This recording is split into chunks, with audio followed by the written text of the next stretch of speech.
Beijing Globals is literally less than 3 days away for some of us, and for others, 4.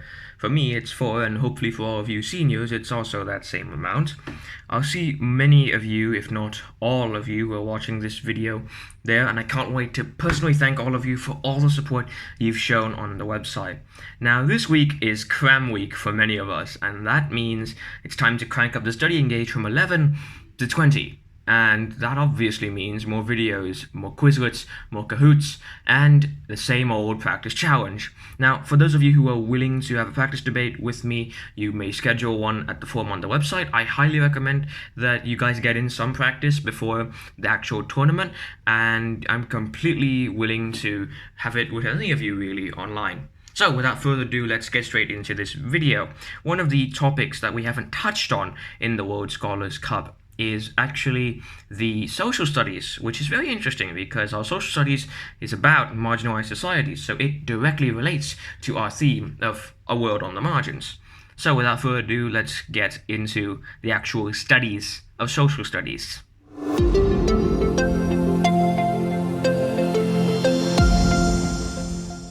Number 1. The Robbers' Cave. Now, the Robbers' Cave experiment happened in 1954, and it was under the leadership of one Turkish-American by the name of Muzaffar Sherif, who was a key proponent of the realistic conflict theory, or RCT. In this theory, he basically stated that groups are created and conflicts will arise between those groups because of competition for limited and desired resources. The more valuable those resources are and the fewer they are, the more conflict will arise within the groups. And to do this, they simulated a very common situation in society. They took 22 boys of American origin and put them into the Robbers' Cave State Park in Oklahoma on a Boy Scout camp.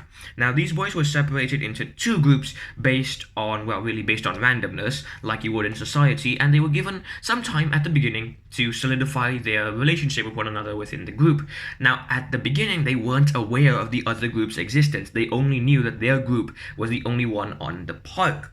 And then, after a couple of days, they introduced the competition stage of the study, where they would get the boys to introduce themselves to the other group and have the groups participate in activities and competitive activities such as swimming or games of basketball and things like that, and they always offered a prize to the winning team. Not just a trophy for the overall team, but also individual prizes like medals or even pocket knives to the boys of that team. Now, these 2 teams, known as the Rattlers and the Eagles, soon developed very antagonistic attitudes toward the other team. They began to actually verbally abuse or even physically beat up the other members of the team because the losing team didn't get anything if they lost the game. They didn't get any sort of consolation prize, which is a realistic thing in society.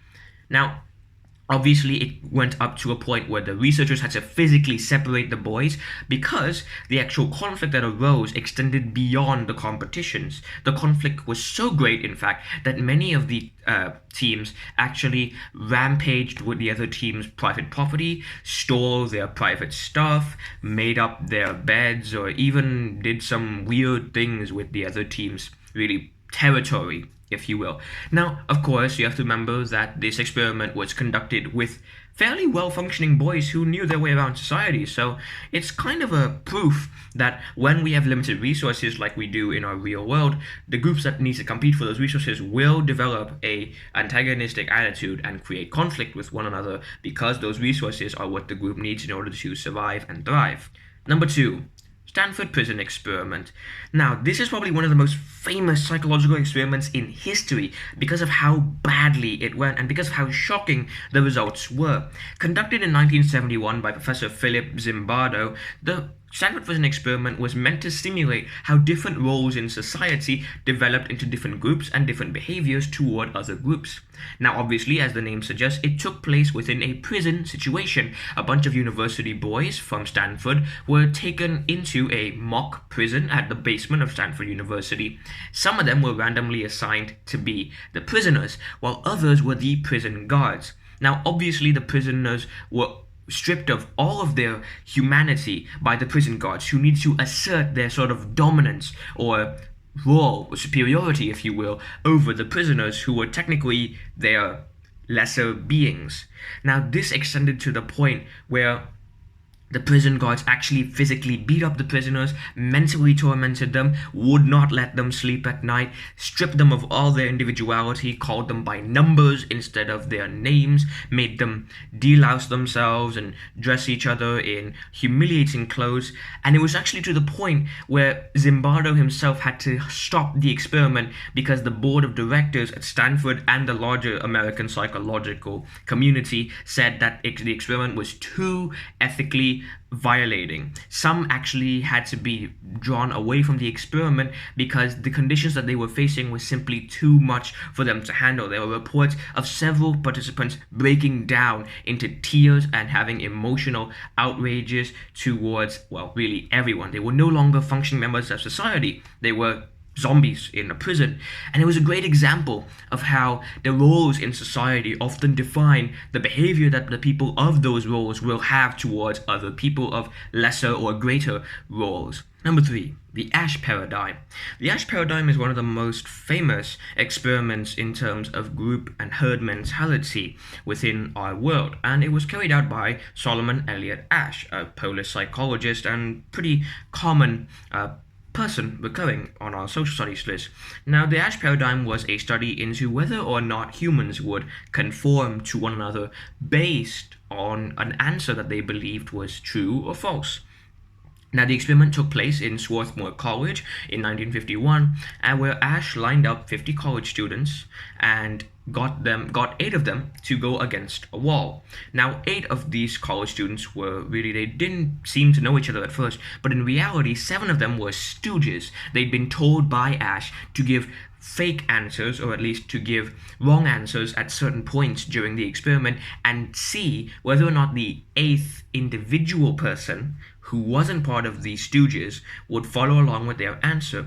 Now, it was shocking to realize that many of the individuals who weren't part of the stooges actually complied with the answers of the stooges. Now, this was according to them because of the fact they didn't want to be left out or mocked for their choice within the group. If you want an example of these questions, one's about to pop up on the screen right now. It's a pretty simple line question. Which of these is the same height? Now, you would think that common sense says that despite people giving the wrong answer, you should give your answer to be the correct one anyway. But Asch found that many people complied with the actual answers that the collective group had said because they didn't want to feel as if though they were standing out with the others. But then in other situations, Asch put 2 people who were friends and knew each other in the same situation with some other stooges, and this time the rates of conformity were far fewer because with the support of another friend who actually gave the correct answer, the individuals were more likely to trust what their friend said than what the stooges said and not conform as many times as possible. Number 4, the Crutchfield Situation. Now, the Crutchfield Situation is the last one on this list for now, but it certainly is not the last sort of experiment on our social studies list. It's sort of the big study, but not the last experiment. Now, just 4 years after the Asch paradigm was conducted, American psychologist Richard S. Crutchfield felt that it was necessary to redo the experiment because many critics within the psychological and academia had actually seen the flaws within Asch's paradigm. First of all, Asch relied on a heavy number of stooges, people who were in on the experiment. In society, this is not a realistic thing. You will hardly ever have a group of people of that size who know what to do within a situation.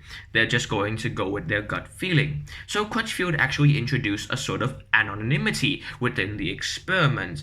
Now, each of the people partaking in the experiment was put into their own room and asked to answer a simple question about shapes and lines similar to the Asch paradigm.